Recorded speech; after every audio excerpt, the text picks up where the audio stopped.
Now, the cold cases. A witness to a murder becomes a victim himself. It was 1975 when a Warwick man vanished. His body was ultimately found, but his killer's identity remains a mystery.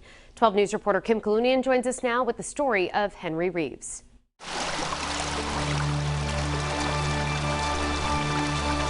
Behind the industrial buildings and apartment complexes off busy Plainfield Pike in Johnston runs Simmons Brook, a spot two young brothers were scouring for rabbits in December of 1975. The pair found more than they bargained for, a shallow grave barely concealing a man's near skeletal remains. He was 31-year-old Henry Reeves. He's a really good soul. He'd do anything to help somebody out. Christine Hodgkinson is Reeves' younger sister. She was just a teenager when her brother died, but she vividly remembers how his body was found 3 months after his family reported him missing, and that his disappearance came just days after he witnessed a murder. It was September 1975, and Reeves was working underneath a car at Quonset Motor Sales in North Kingstown. And a gentleman walked in, he told me. He said a few seconds later, two other gentlemen walked in. He heard a gunshot. They did not know he was underneath the vehicle. He didn't know what to do. We had one of them long wrenches. He figured out which gentleman had the gun. He smacked him across the shins. The guy dropped the gun. He grabbed it and pushed himself out from underneath the vehicle into the road that was in back of the Quonset Motors.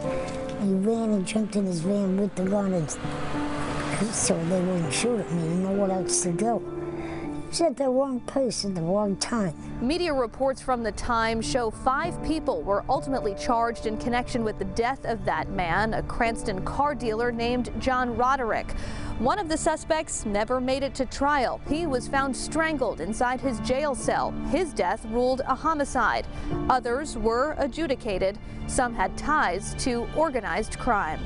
And these people back then, they thought they ran everything.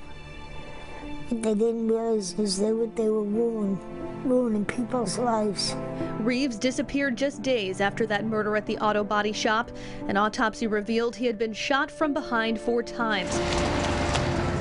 His van was found in pieces in a nearby junkyard. Hodgkinson says the day her brother disappeared, he was on his way to an attorney's office to discuss the murder he saw, but he never made it. He wanted me to take the ride, and I didn't take the ride. I didn't know as a kid if it may have saved his life, or I might have been right with him. In a statement to 12 News, Johnston's police chief says they seek to bring those responsible for all homicides to justice, and Reeves' case is no different. If you know anything about this murder, Johnston police want to hear from you. And for more information on this and other cold cases, or to tell us about one you think we should cover, just visit WPRI.com. I'm Kim Kalunian, 12 News.